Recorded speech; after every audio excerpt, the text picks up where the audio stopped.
Hello, Lisa Star. Hello, Alon. So good to see you again.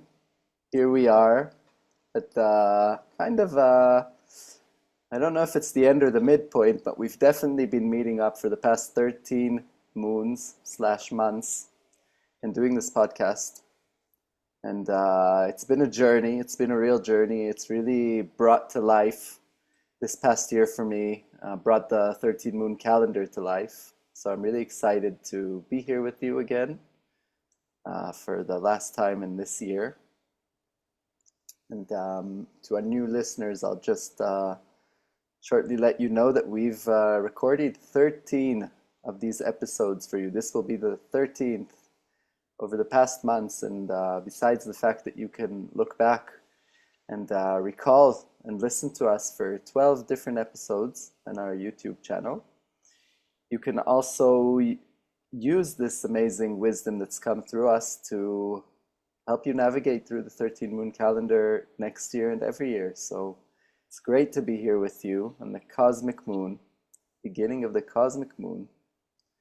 And I'm really looking forward to share with everybody, with all of our listeners, your perspective, our perspective on what's going on right now energetically from the perspective of the 13 moon calendar. So maybe I'll begin by giving you the chance to give your opening words before we dive in and discover what's gonna come with it this upcoming moon. Well, one thing that occurs to me is that while we definitely are trying to introduce and then really hammer in the concept of staying with one tone, meaning like the word cosmic, one count of 13 for 28 days, and helping people make the transition from like a month, a 30, 31 day month, and how we're so ingrained with that concept to a 28-day rhythmic month or moon, that you can use what we teach or talk about for the days of a wave spell, the 13 days.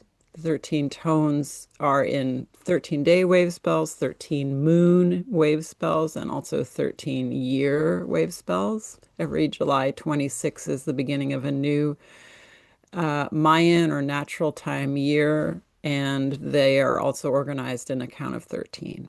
But maybe in the beginning, when people are starting following the traditions of the Maya that come through Jose Arguelles, they don't really pay attention to these 13 moon divisions of the year. So that's why Alon was inspired to create this tutorial so that you would at least know and get familiarized with how that feels. And it's the best. Like, I'm really lucky because from the very beginning, I studied both.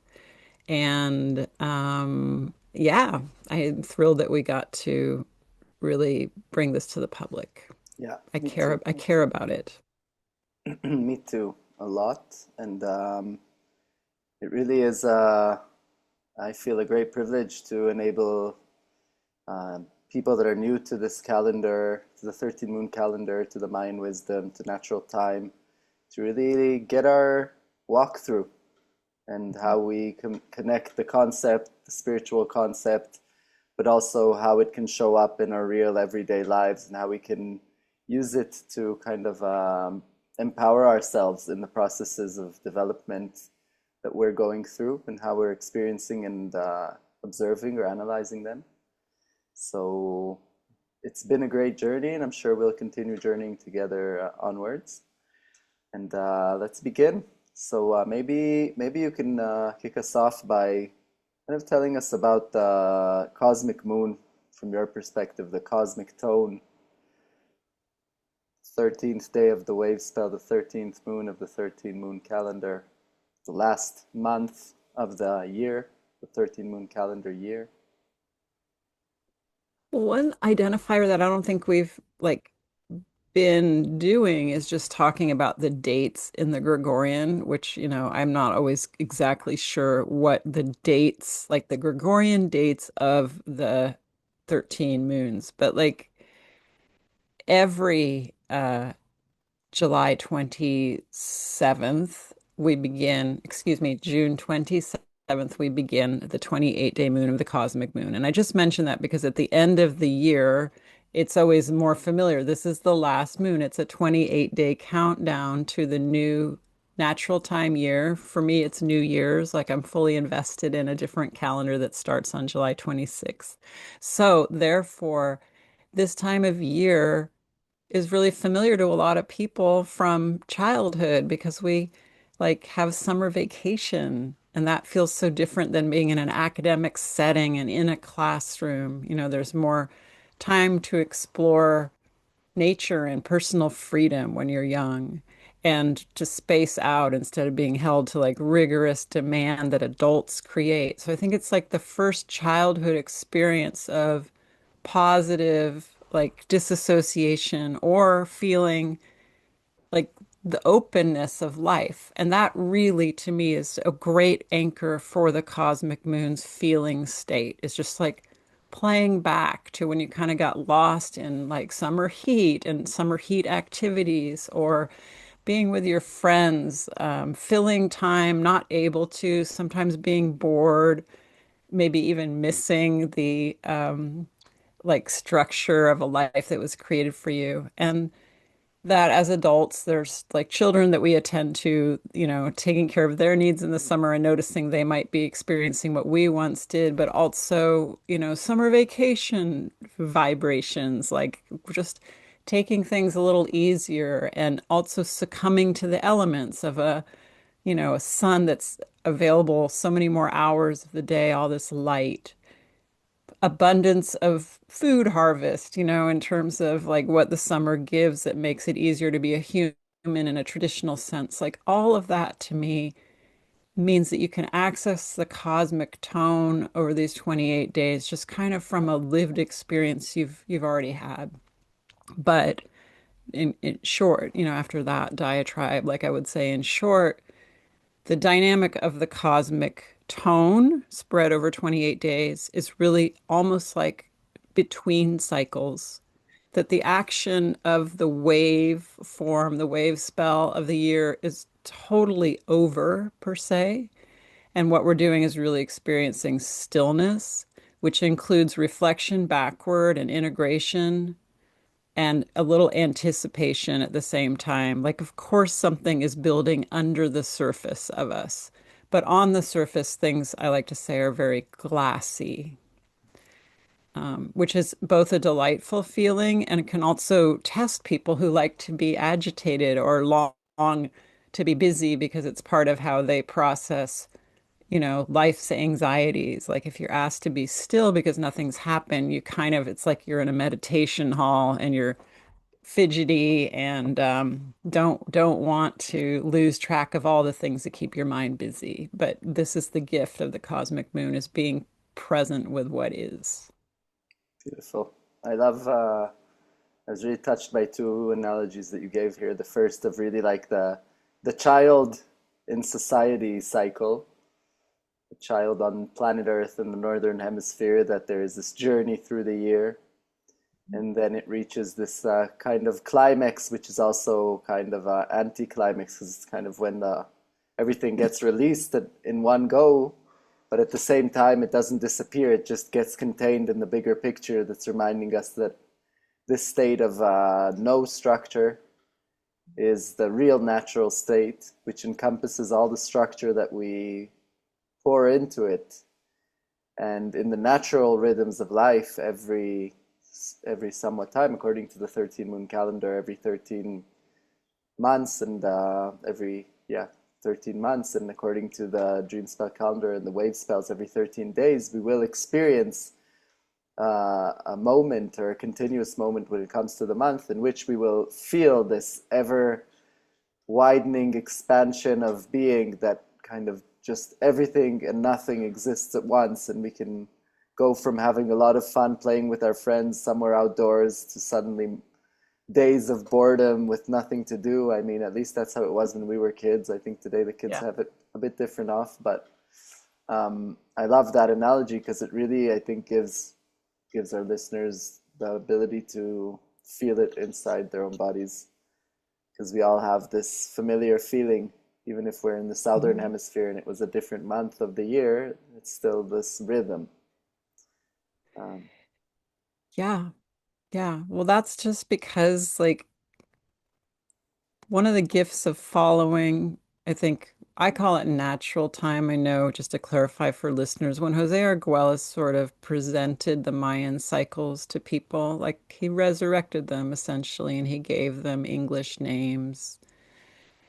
He called it the dream spell because it was actually presented as like a board game, not that you would control, but you could map out the time cycles on this thing that looked essentially like a game kit, came in a box.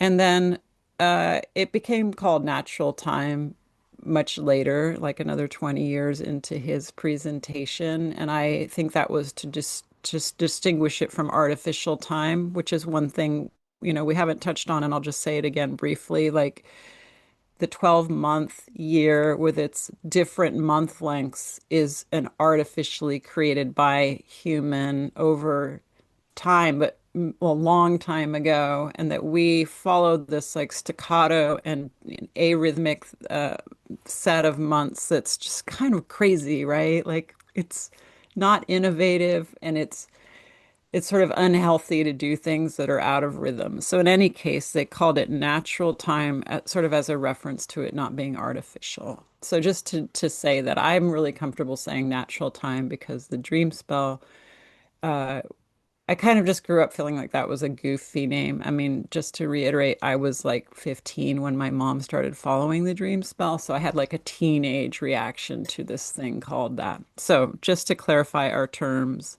and then I'm not even sure what I was saying, but like uh, just the natural time facet means, well, I don't even know what I was saying. This is awkward. I lost my train of thought because I just wanted to jump in to help anyone listening understand those yeah, different languages that we might use. I Sorry. can continue. I was following your line. So the use of the 13 moon calendar with the frame, with the name or the framework we call natural time is really meant for us during these times that we're alive to reconnect ourselves with nature, with the earth, with our own human nature.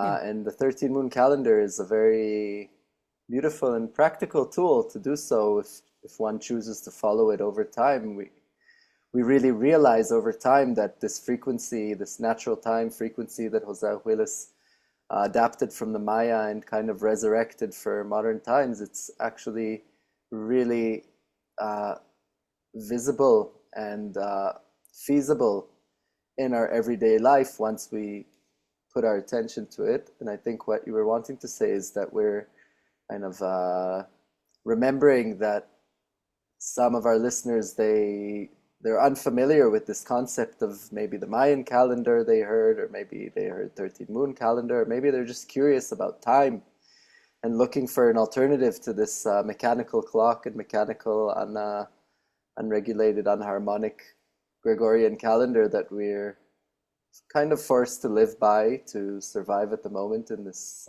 society we've built together over the last thousands of years. And I can say on my behalf that we're definitely here to help people realize this alternative. And if I reconnect us back to the cosmic moon, so this is actually kind Yes, of the please help. time, yeah, happily. This is the time of the year in which we're kind of like recollecting from this very intense time when we look at it as a time on a time scale. It's been a very intense year, very beautiful in the shifts and dynamics and changes that have been happening on the collective level and definitely on our personal levels. And tell me, maybe you can correct me or add to what I'm going to say that Cosmic Moon is really a time that we can kind of rest in a way into everything we've built and created over this past year. And it's like when we begin the summer break. So at first we were just like, ah, oh, I just need a moment to be on holiday or to just stop doing this routine that I'm so committed to and that I kind of maintain because that's what life demands of me, but I actually have a chance. The children don't go to school. Mhm. My everything that's kind of used to being a certain way is loosened up for this period, and so it opens up a very wide door for, yeah, reflection, and also just simple being, kind of being in the moment again, in this natural moment of reality or existence or time that's just happening right now, in this very second, millisecond down to the now. Yeah, like I think we're like that little like brain spin that I just did where I had like an important thing to say and then I couldn't remember where I began saying it feels very cosmic to Yeah. me because like I'm just there is something about the cosmic time, this whole moon, where you're not really in control of things. Like you're being with what is, and what is the cosmos. Like the word cosmic is like deliberate. It's when we are one with the cosmos, which is sort of where we end any journey, perhaps any philosophical or spiritual journey. You know, we do a lot of maneuvering through the human dilemma in ourselves, our own psychology, our own societal exchanges. Like the year's arc pushes us through being a human being in our own karma, in our collective karma. There is friction, there is tension, there is disruption, there is times when it's unbearable. There's times when it gets easier. I mean, it tends to resolve. That's what the crystal moon was showing us. Like whether it resolves in tragedy or comedy, things end. You know, we could notice parts of our life wrapping up in the crystal moon. And then the cosmic one is what happens after that, which is nothing. You know, after the resolution, there isn't, and another resolution or another disruption. Instead, it's the time I've always played with like what is the language like afterbirth, but it's really more like the afterglow of activity or a plot arc in our lives. It doesn't have to feel like a glow. That suggests that it's all pleasant, but just like it is done. And one of the things I really stand behind is that Jose Arguelles's words for the cosmic tone to me are beautiful and lyrical. You know, he had little identifying words for each of the tones, and it's to endure and transcend presence. And I just lean on that as a little mantra because what I notice in the cosmic moment is that we transcend what was so difficult the whole wave spell that we were in. So if it's a year-long wave spell, right now you can kind of pin the things that are happening in your lives to like, well, wait, that whole thing that was so hard for me this year, or especially earlier in the year, I really struggled with a relationship, with a job, with things happening in society. Uh, that's calmed down. That particular like bubble outburst of karma has completed itself. And that is genuinely stimulating as like there is divinity. Divinity, my sense of the divine has helped me through something really different. And that connects me to divinity, which we're going to call the cosmos. So it's non-denominational. Mm. I feel like I'm at home in the cosmos. I feel cosmic. Like cosmic is one of these like, you can go to a festival and it's cosmic, like your aspirations are to like trip out and, be cool. But here, the cosmic is a little bit more like in the root of its like notice the vastness of consciousness or the vastness of creation, and we are like one grain of sand, etc., within that. And that's a great spiritual teaching that we are thrust into when we come in the cosmic tone. Now, the other half of that is the word to endure. I don't personally believe that we're enduring hardship that existed through the year, but we are anticipating if we feel this discomfort in the cosmic moment because we're being present with what is and it's not all bliss. It's kind of a premonition because, again, this is a connecting, it's the last day or the last moon or the last tone, but it's also ushering in the new beginning. And so I think the enduring is us connecting to kind of the karma that's building for our new cycle. And we can feel it on the horizon, like, oh, that's something that isn't resolved at all. And that's how I explain it over and over to myself. Nice. I like that. Yeah. I like that. Yeah. And if I connect to your last sentence, so that part of us that awakens when we recognize what is present really, because we kind of space out from the whole being on it phase of the Hmm. journey, and we have this kind of a cosmic break Yeah. to be and reflect. So then we recognize what's still moving, what's not still, or just where we're not really just simply able to be, and where we're still stirred up, even though, like, I love that analogy of sitting in a meditation hall and then getting this confrontation with something we're not able to be at peace with, or even just let it pass through the notion of our mind's thoughts, and we straight away feel this kind of anxiousness or antsiness sitting there, and we start to squirm and like maybe try to change positions, like maybe I'll move a bit, that will help me accept something I've never been able to accept. But it's kind of like a cosmic moment that, this is the moment I've come here for. This is to meet this real thing and have a chance to sit with it. And I think that the beauty of the natural flow of the 13 moon construct and the natural time is that we can recognize very clearly, just during the cosmic time, the cosmic moment, cosmic moon, what it is that's stirring within us that wants to come up, that we can't just let it out just by breathing and observing it, but it needs to now enact and play out in our lives and turn into a process we actually walk and live through.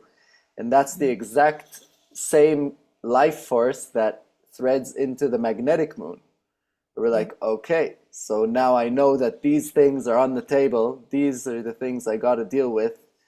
And I understand, metaphorically, even just as a consciousness, that this is not going away immediately just by me recognizing it. This is something I need to actually really process. And this is my intention for this next year, to go through this process. And it's kind of like this spiral that's constantly kind of like a fountain of spiral coming out of itself and growing itself, just like all these beautiful illustrations of DNA and cosmic evolution, and how the Earth kind of rotates in its orbit. And it's all so beautifully, from my perspective, entwined when we look at it through the perspective of the Tzolk'in calendar and the 13 moon calendar, because it really lets us see visually and understand mentally and feel emotionally what it's like to be a cosmic being that's living life and experiencing this kind of cosmic journey, because we're connected to the cosmos every given moment.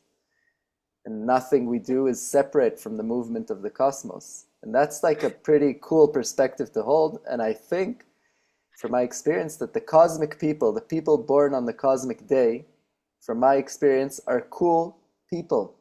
They're Yeah. cool because they keep it cool when something looks big to many people. They contain it within a wider perspective and wider cosmic consciousness. And so they're able to stay present in moments when most people aren't able to, because they're dealing with something and they're just present. Yeah. True. Yeah, lots of things came up listening to you. It was just occurs to me because I have, followed this calendar for more than 25 years. And so I just like, it was before the internet, right? That's the whole really obvious shift. And I think that before the internet, you didn't know as much about humanity, right? Like that's one of the things that's teleported across the world constantly. It's like, what are humans experiencing far, far away from me? It's as if I'm right there with them. And so there is a density of perception and contemplation of the plight of humans and other organisms. But do you know what I mean? Like, I feel like what's been crowded out a bit is just like being with the vastness of the universe. We're with the vastness of the earthen human experience. And I'm just being nostalgic for like when you were almost more bored and had to look at the stars because there wasn't an option. And of course, an indigenous perspective would go even farther back into that purity. And so, like, I just am thinking about how the cosmic tone also, I was, like the onion layer is a bit of a tired metaphor, but it works. And, it's from nature. But I kind of feel like when you get to the end of a year, it's as if you really got through a whole layer, but you can organically see what's coming. It's not like one year ends and it's a total surprise what new karma begins in the magnetic moon. It's more like right now you can feel like, oh, wow, I cleared that karma out of my life and I can see what's emerging underneath it. And it's not going to be erased when we start a new year. It's sort of like the cosmic moment is that shift of realization or attention to, oh, so now I will encounter this. And there are surprises coming as every year kind of delivers us some kind of, what do they say, an Easter egg from the universe. But at the same time, again, it's like the washing away of something that was so tangled a year ago, so complex and overwhelming, and we had to face it like heroes in our own journey.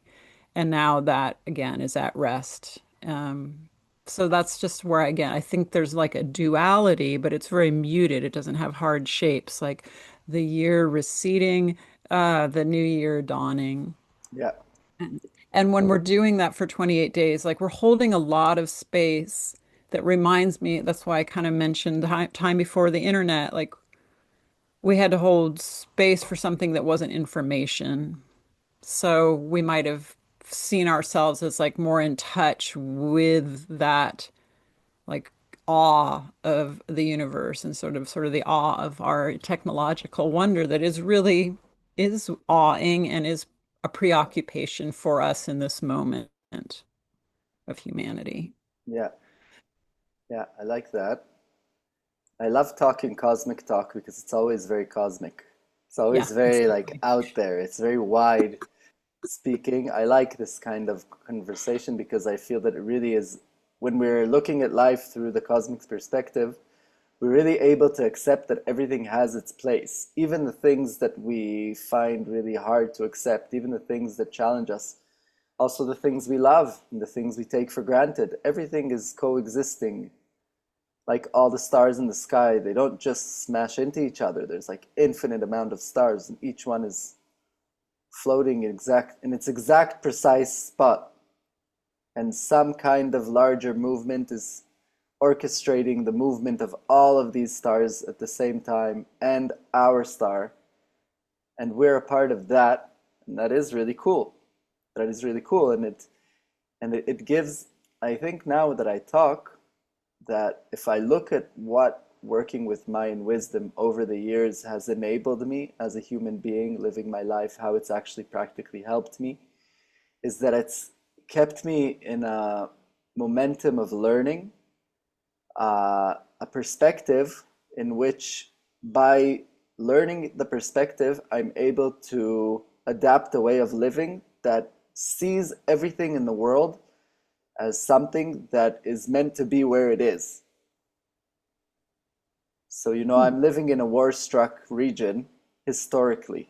This is where most of my life I've spent. I've also spent it in other places overseas, but most of my life I spent here. And, it's very easy to live in a place like this and be very much experiencing life as a victim, because it's the constant feeling of something that I don't want, I can't control. It has very painful consequences, and I'm kind of forced to live within it. And it's very easy to become a victim of this perspective because, on a human level, this is kind of what's happening. No one wants to see death in their backyard or in the neighboring town or in the neighboring city or in the neighboring region. No one wants to know war is going on. People are suffering and dying because of interests, foreign interests, foreign to that same region usually. And still, it is a part of the existence. You can't argue that. I mean, you can't just say it's wrong. It can't be here anymore. It's never meant to be here anyways. And we got to abolish it in every way possible. I mean, you could say that, but then you're still fighting the fact that it's existing right now. So kind of accepting to look at it as something that's existing, the work with natural time, it really gave me the capacity, the mental capacity to contain it, which is also helping me over time on my human journey to emotionally contain it and contain myself with as a part of it. So it's kind of like it takes complexity and puts it in one big bowl and says, okay, as complex as this life is, this existence is, it's all already coexisting. And there is harmony on a certain level of this existence. There is also harmony. So can you live with it?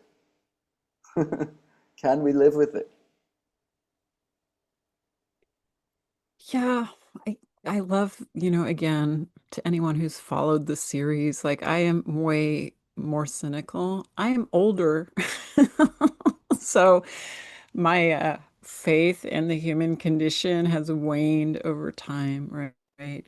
And it's probably like egocentrism. I have a more my own mortality is now overlaid as I view the human condition. Like, I don't know how long we're going to make it.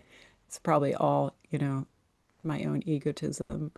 But like, I just want to counter that for someone who's trying to like thread this to what is it about the cosmic moment, moon, 28 days of the cosmic tone? Even our discussion is kind of elevated beyond the everyday. And I think one of the gifts I'm noticing that again reminds me of like summer heat in childhood is when you can't focus your brain as acutely. I mean, really, colder months, I think we kind of snap into clarity. That's kind of the wake up call of nature is like honing in on survival, but also just the temperature can make us more dialed in, and then heat can diffuse our sort of organic way of contemplating life. You get spaced out. And I mean, I feel that, it's early in the morning for me. I've had my coffee and I'm already like feeling my brain cells kind of evaporating into like Alon's background, just like you said something about the stars existing, but like one thing about the stars is they exist as a tiny little bit of light in so much darkness, like, in terms of what's happening in our brains right now and the way our mind is kind of shaped, I think there is a lot of space, and we could call that space divinity. Again, like whatever your contemplation of God or gods, goddesses, angels, like that is what takes over right now. Being one with the cosmos is an enlightened state, but it's not necessarily a clear one. I think maybe the human capacity, our brain function, our expertise in our species is really focused mental acuity. And that's sort of wiped away in the cosmic moon. So we can find out what it feels like to not be limited to that. So just if we go back to like, what can I expect in the cosmic moon? I have like a little bullet list. I want to anchor this in. You can expect to notice finishing touches on your life, the experience of the year journey.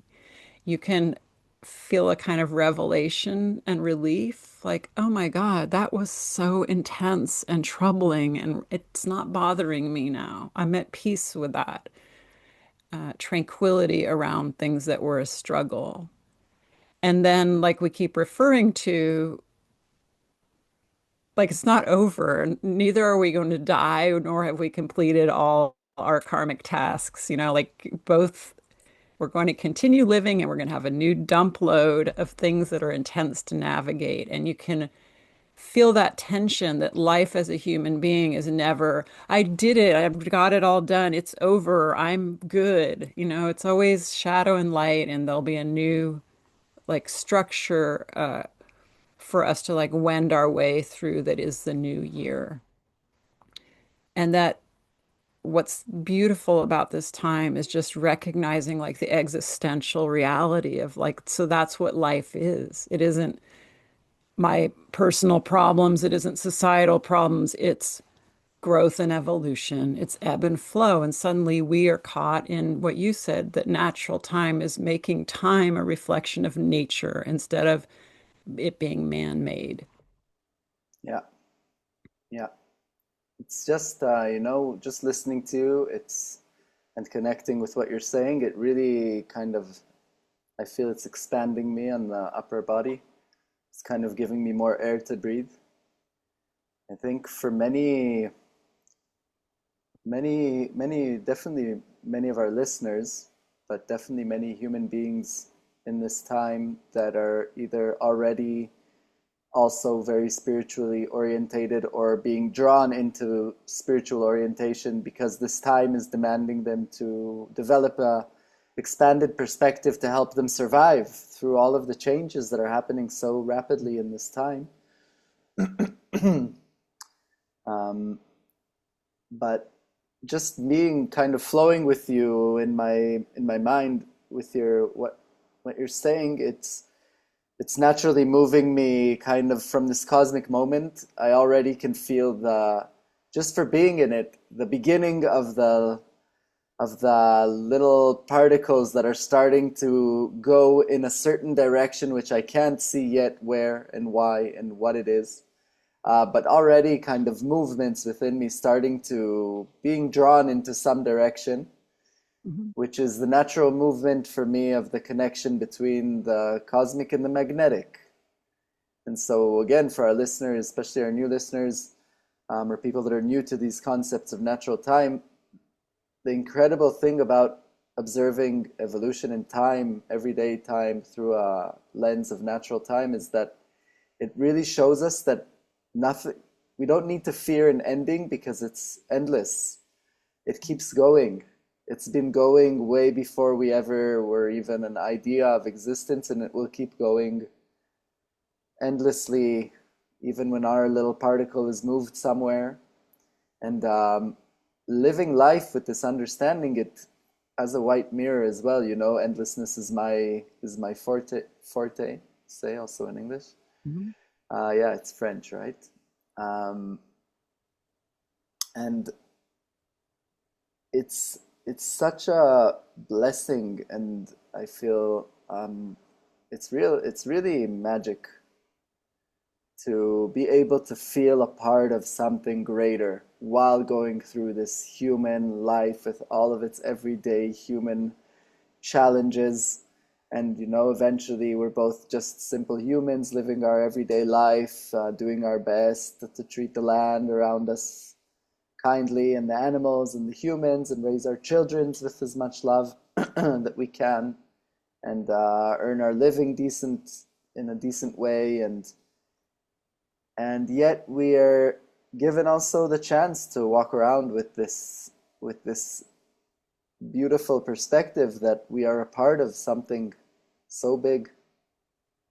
And it doesn't necessarily make the suffering of the everyday life necessarily easier, but when I look at the trajectory of the direction I've been going ever since this opened to me until now, it it keeps expanding. My ability to accept life and the phenomenons, it's expanding. And maybe it'll come a time when it'll start to contract, because that's also the natural movement, the expansion and the contraction. But the flavor of journeying through this life with a perspective that holds that we are a part of this cosmic, infinite, endless creation thing is it seems like I'm coming back to the same idea every time. Is the wider I go, the higher I go, I get back to this really just I think being thankful for this journey, and it's symbolically because we're kind of completing a little episode together of 13 months. We've been meeting up every month and doing this together. And this is also a part of the cosmic moon. It's about recognizing completion, recognizing, like you said, processes that are phasing out, and also recognizing the processes that are in the process of phasing in. Mhm. Yep. Yeah, because to be cosmic isn't to be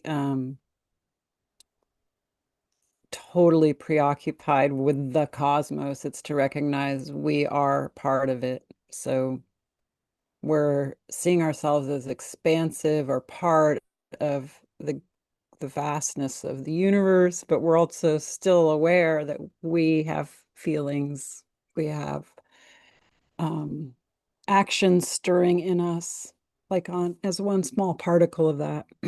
I feel from the outside, I grew up in the 70s when everyone was high around me, probably just smoking weed and dropping acid, but like I didn't know as a child that the adults were on substances when they would just sit around listening to Pink Floyd and talking inarticulately about consciousness or politics. And so I think that, like, from the outsider listening to this particular episode, I feel like I just want to represent that Alon and I are acting very cosmic. It's like a less concrete tutorial. And, I'm not trying to be critical of what we're doing here. I just find it kind of laughable that I can't get my brain to tighten down and, follow logic right now. I think the invitation to enter a chat room to talk about the cosmic moon, my higher power was like, let's really make you feel cosmic right now. And then I'm slightly self-conscious about like how tripped out I feel or how I might be speaking a little abstractly about all this. But I just want to invite you who's following these tutorials to notice if you have that going on as well and to kind of forgive yourself because there are a bunch, like there's the vast proportion of the planet, meaning 99.999% don't care that it's a 13 moon year in the Mayan tradition. And so they might just be frustrated that they can't focus at work. They can't, get their errands done. I was loving the idea because I have also been a parent to children. Like parents lose it in the summer because their kids aren't in school. They have to still do all their income related tasks and manage children. And so that's a perfect example of feeling like this is a lot. Like I can't lasso it and tighten it down and box it. Like it's out of control. And that can be like sort of the emotional challenge of the cosmic moon is just like an existential release of your power to direct things. It is meant to be a time where it's sort of rudderless and directionless. And really, the reason I anticipate it every year with a little bit of excitement is because it really does feel like a tropical vacation, like, I'm being released from control and demand. I'm on, island time. That's like a phrase that people use, like the cosmic time is just much more floating. And just to reflect in my own life, like I have a bunch of activities happening right now, but they are very infused with higher consciousness, expanded awareness, and maybe some like spiritual insight, like what you were saying. Like I just deal with the people in my life and the problems in my life, but I can feel the vastness of creation easing up on my tension that we have to figure this out right now. So it's a huge gift. I think, again, I'm not trying to like penalize the internet existence that has overtaken everything, but it gives us a lot of perceived power. I can get an answer right now. I can buy this right now. I can communicate wherever I want. I can know anything. And the cosmic moment is sort of the old school way of being in the unknown, but finding it kind of pleasant. Beautifully said. I can't add to that. I can't add to that. I definitely think that was really perfectly phrased. And maybe I'll say a few words from me about kind of practical tips how I would advise myself and the people around me to treat themselves or kind of aim their behavior in this time of the cosmic moon. Um, I'm a meditative, naturally meditative person. Also, as a white mirror, it's my natural tendency from a very young age. So, I definitely in this time recommend people to practice meditative practices that don't have to be sitting on a pillow or a chair with your eyes closed and observing your thoughts or breaths, but it could also be anything that enables you to kind of space out or step aside from your everyday life as you're used to it looking. Definitely connecting to nature. Like a good analogy that comes to my mind is sitting on the beach and just looking at the waves and knowing that this is the time to enable ourselves to sit on the beach and just look at the waves, no matter what voices in our head tell us we should be doing something active or productive. This is really a time that we can enable ourselves to even comes to me for my personal life, kind of stay in bed a bit longer in the morning and just observe what I'm waking up with, give a bit more time to observe my dreams if I'm a dreamer, or my feelings. I'm an emotional person, or my thoughts, or whatever, whatever it is that we just enable ourselves not to be doing anything and just being with ourselves and with what's happening within us and with nature. Um, Definitely not a time for that I would try to make decisions long term. Definitely the time to be observing current events and recognizing what's coming into completion and really giving it a moment to recognize something here has come to completion. This is actually, you know, this is development. So something new might be around the corner in this aspect that I was already kind of used to looking at it at a certain way. Um, and maybe the last thing is to remember, like Jose added the word endurance to this form of being present, because it's about remembering that even when the most terrifying thought comes to our mind, it will pass. And if we just endure that uncomfortable moment, we will literally feel expansion just by enabling a certain idea to pass through our minds, or something scary that we meet within ourselves pass through our consciousness. And maybe to kind of complete this, I think that the tools like the dream spell calendar and the 13 moon calendar and all ancient wisdoms like astrology too that have come up to serve us in these times that we're living in are all meant to help us endure this very intense time of transformation and rapid change that we're living through right now. In my belief, it's almost like they were invented for these times. In these times when we lose certainty, it's one thing to enhance abundance and flow and creativity in our lives, but eventually on the human existence level, we're mostly dealing with ourselves in a challenging way. Most of the time, we are processing things in ourselves and in the world that are hard for us to process. And we need to be doing other things at the same time. And it's a challenging existence. This world is a challenging school. It's kind of a school for advanced beings or souls to really go through a significant, meaningful, and intense and challenging journey of development. And we are asked to be enduring in this life. And we're being taught that endurance is something that we learn as we grow up and develop and gain experience. We learn that we can go through this awful thing we were most terrified about that eventually ended up happening, and it ended up actually being a positive thing that happened to me, even though I was absolutely terrified it will happen for such a long time. And eventually I endured it, and I grew stronger because of it, and clearer and more connected to myself and to the truth of what really is me or the world or life. And so it's not meant to be easy. It's not meant to be gloomy.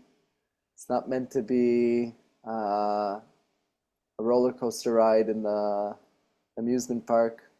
It's more meant to be terrifying and exciting and awful and funny and terrible all at the same time. uh, and we actually have the chance to experience it and to go through it all. So once again, cosmic speaking took me very wide again. It's funny to observe myself in this.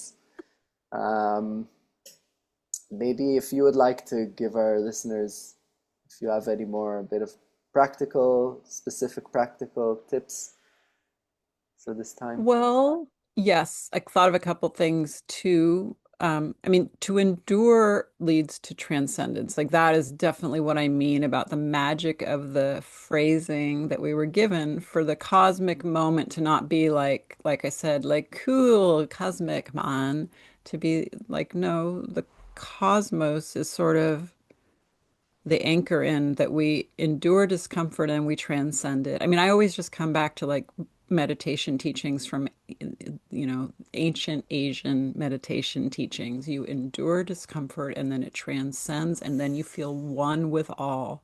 You sit in presence. Jose Arguelles was consciously cultivating, pulling from all the religions and pantheons of philosophy. He was brilliant and he already knew about all these other spiritualities. And then he was of Mayan ancestry or Mexican ancestry. So then when he was sort of reforming the Mayan teachings for us in a modern time, he was consciously, inputting Buddhist ideals. And so this is where I feel like that fusion, because a lot of us are exposed to Buddhist ideals. I mean, you could use Christ on the cross as well, enduring extreme anguish and then transcendently becoming reborn. So that is what we're doing right now. And again, it's like we don't even get to choose. We are going to be dropping into this higher consciousness. That's what this time is for.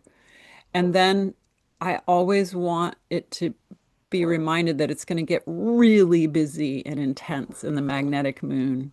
So the cosmic moon is kind of a break that we need in order to have everything like high speed and just like an asteroid dropping into your lap of your New Year's directive that you can't even make sense of it. It has to be parsed out. It's like overwhelming. And you slowly, as you can recall, you take moon after moon and then you kind of figure out how to work with this, but it's going to be busy. So if you feel like I'm not getting anything done, or I'm ineffective, or I'm lost, that is also like the gift. Yeah, definitely a gift.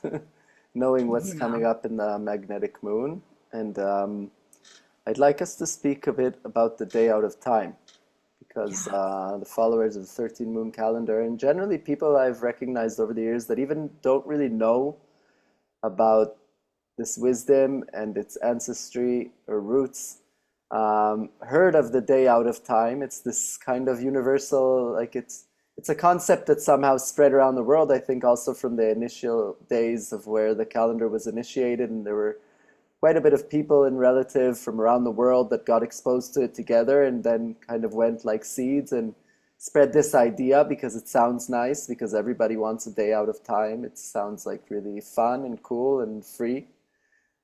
So for our listeners that aren't familiar, the Day Out of Time is regularly on the celebrated or uh, yeah, I'd say celebrated on the Celebrated. yeah Yeah. on the 25th of July, where the cosmic moon traditionally ends on the 24th of July, and the first day of the magnetic moon is the 26th of July. And the reason there is this day out of time, first and foremost, is because uh, Jose Arguelles' initial idea was to synchronize the 13 moon calendar with the Gregorian calendar, so people can have this kind of movement, regular movement to hop onto, that it won't be completely disconnected from the Gregorian calendar. And 13 times 13 months of 28 days equals 364 days. And the solar cycle of the year, as recorded by science and ancient traditions, is just over 365 days. So in order to maintain this synchronicity and to stay synchronized as close as possible to the solar cycle of the year, Jose added this day out of time, which also has kind of significance and connection with ancient Egyptian uh, culture, wisdom, speaking about this time of the year in which there is a special synchronicity with the star of Sirius from the Pleiades. That Mhm. there is they say that in the peak of the summer he rises along with the rising sun. He's the brightest star in the sky. And so that's what signified for them kind of the beginning of a new cycle when this happened. And eventually we were given this day out of time, which is traditionally celebrated as a day of unity between art, science, and spirituality. And it is possible that you might find yourself at some point in your life somewhere in the world where the day out of time is celebrated on the 25th of July. And usually this day is intended to be celebrated as kind of a celebration of life together, sharing our gifts, our wisdom, going out of our routines of life, our work, kind of taking a day off for the day out of time and being with like-minded people in nature, somewhere nice, eating good food, maybe making some music, maybe learning something together and bonding.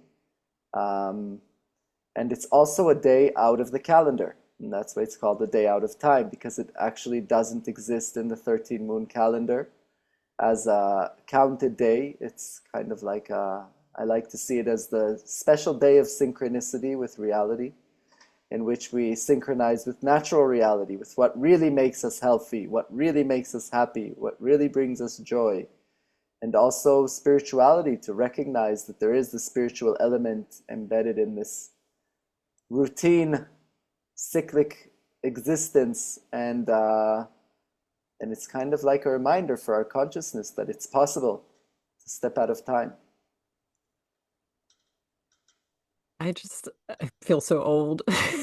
I feel old because I'm like, do people need that construction? Because I think that's kind of where I live. Like the beauty about following the Zolkin in addition to the 13 moon calendar, which is the fusion the Jose Arguelles kind of left us, right? Two different calendars and they intersect each day. And there's so much in following the tribes and the 13-day wave spells and then noticing for sure the surround of a 28-day moon that by the time it's day out of time, I'm already there.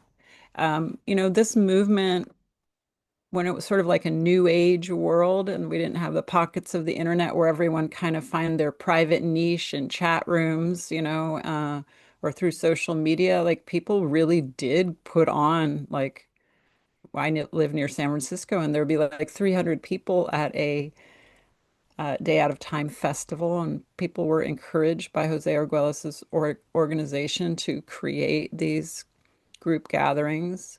And I think another way to perceive it is just like it's like New Year's Eve, for those of us who, one thing I'm certain of is there's no reason except bureaucracy to say that January 1st is a new year. That is just a totally artificial construction. I think I've said this here in this series, but like, sure, winter solstice would be an interesting new year, uh, or summer solstice, but like just there's nothing to indicate why January 1st. It's just over time, bureaucratically, it just developed to be so. And so July 26th is the ancient new, well, I think of it as like the Egyptian New Year and the Mayan New Year. And from across the globe, these two societies that had no interplay were acknowledging Sirius, the dog star, rising at dawn on the horizon line with the sun, just as you described. And so the other thing that we don't need to get into deeply, but just putting it out there in this cosmic way, is that the Mayan year was more strongly divided into 20-day periods. And there were 18 of them. And then that makes 360 days. And then they would have a 5-day, not festival, but time of reflection and ceremony, and probably sacrifice rituals at the end of the year. So we take one day, but like the end of the Mayan year was full of like deep reconciliation or recognition of time that had elapsed in order to clear for the new time. So I just think that that's kind of what I adopt in the day out of time. There is kind of a weird, I mean, it's a continuation of the cosmic moon because you're like, wait, it's, if you really follow the 13 moon part of this, you're like, there isn't one right now. You know, there's still a Zolkin day. Like when you're following the 260-day Zolkin, we acknowledge the day out of time with that calendar. So I've kind of like poetically referred to it as like the stroke of midnight in the Gregorian calendar spread out over your whole waking day of the 25th of July. Uh, so it's, yeah, it's meant to be like a kind of a conscious recognition of this vast change that only so few of us care about. Yes. So you're like aligning with the change and you're kind of aligning with your peers across the globe, just the minute faction of people that are like, this is crazy. It's my new year. Yeah. Yeah. I love that. I love that idea of the day out of time that when I organize events for my community and during the day of the time. So I really like to signify the fact that there is actually people that are interested in this calendar and this wisdom, just like us. And we're not like, being Jewish, so there's certain holidays or festivals that are celebrated over the year that we know that Jews all over the world celebrate. But this is a culture of peace, of universal peace, the 13 moon culture movement and the natural time movement. It's of people that see a common denominator that's existing and connecting all that is, all humans around the simple connection to nature and being a part of nature. And it's kind of a moment in time in which we know that there's probably hundreds, if not thousands, of people globally that are acknowledging the exact same thing together at the same time. Probably not a million, but like thousands and thousands Thousands and for sure, yeah. thousands of people. If it's Yeah. helpful, like South America has a great orientation to this calendar. Holland in Europe. I just like to point out, like, there are real hot pockets of places where the density of people who are devoted to it increase. Hmm. There could be thousands of people somewhere having a Yeah. day out of time Yeah. experience together. So we're actually a part of a global community that are living and adopting habits that are healthy for us and at the same time we feel are making us more connected to ourselves and to reality and choosing to experience life as full as we can together. And that's quite something, For me, it's significant. I feel when I acknowledge this connection that I share with people I don't know all over the world, like the way you and me connected. It's a very empowering feeling and it brings peace to the heart. It's like meeting a person that's doing a good thing in the world. And it's like, yes, thank you for doing that. Thank you for caring for nature, for people, for animals, for the land. Thank you, for me. Yes, we're lucky that nobody has used this for ill will, meaning part of it's sort of recessed or, that it's not super popularized means that also I can't imagine a situation where anyone has manipulated others or made anything wrong-minded through these teachings. And one other thing, maybe the last thing I would say is just like at the end of the year, you need to congratulate yourself that you followed the 13 moons for a year. Like that's what I would say when I do podcasts. Like, hey, guys, we stayed in consciousness for this whole year through some really intense karmic reckonings. We're still here. People will have dropped off. Like if you start off a year with a group or a listenership, there'll be people that bailed. Like, I don't want to pay attention to this, or their life swept them away like a tsunami. Not that they're deceased, but they're just like not following the calendar anymore. And if you make it to the cosmic moon, you really committed to something. You gave yourself a journey equal to like grad school and, spending time in India. You gave yourself over to consciousness raising in your own being that will have a big payoff. And it isn't the end as if you can jump off the train after 1 year, but my encouragement is that you just basically give in to the magnetic moon and starting over and being slowly over time recognizing that it's easier to endure things when you follow this teaching. I call it Mayan astrology, basically, because it just shows you that life is a wave and that it can be very intense and you feel like you're chasing something or you're putting yourself at risk at different stages, but it always settles back down. Yeah, And we're in the time that's settled. I was loving when you talked about watching the waves because I probably already said this maybe last episode, but the cosmic moon to me, like if you watch waves rolling in at the ocean's edge, they come in sets, a series of waves, and then there'll be no waves. Surfers like just float around looking, waiting for that swell, meaning that subtle little line that's going to then grow to this crest. And the cosmic moment for 28 days is the glassy surface of a wild ocean. And again, enjoy that peace um, because there will be more waves. beautifully said. Beautifully said. So I think we can definitely happily complete this great episode.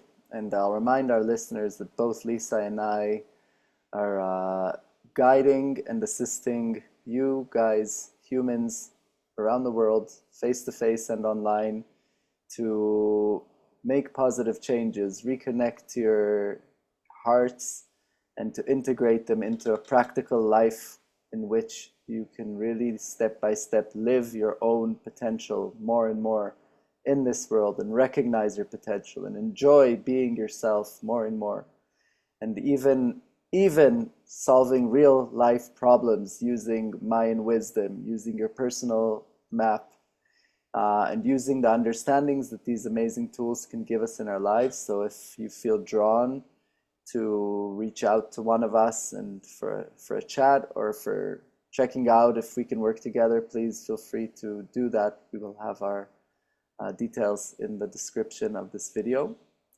And to you, Lisa, I really want to thank you so much for this amazing journey we're having together, for being my friend and colleague and wise elder from the other side of the planet, thanks to technology, and Yes. for accepting my invitation to create together, to co-create and share and give from our hearts to people.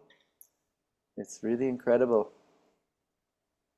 Yes, after like bagging on the internet, I want to circle back to say that, of course, thank you, internet or world technology miracles that this can happen. And Alon does all the work as a good, I don't know if you're a millennial or as whatever, but like you do all of the editing and presenting, and that is a huge gift. I just like turn on my computer and get to have a really interesting, rich, provocative way of sharing, like listening and receiving and giving out what I know. And I love that. It can be very isolative. Anyone who's listening who knows zero people personally who follow the calendar, I feel for you. It actually was a little bit easier back in the day to like get some people, some cohorts around because again, people weren't distracted by all the opportunities they could find online. And so if you're just alone and this wisdom can feel like something you never get to bounce off with someone else, then I sympathize with you. And that's why spending time with Alone and you've been the witness to my like I always perk up like a plant that's finally been watered when you and I have these discussions alone. So I have really benefited and I hope that people use them endlessly. And maybe there'll be more ways that we can keep talking and sharing and inspiring people to jump in fearlessly to this wild, um, magical ride of being with the Mayan teachings. Yes, yes. So till next time, have a good That's cosmic moon, and we will see each other again soon, I believe. yes. Okay. Goodbye, all.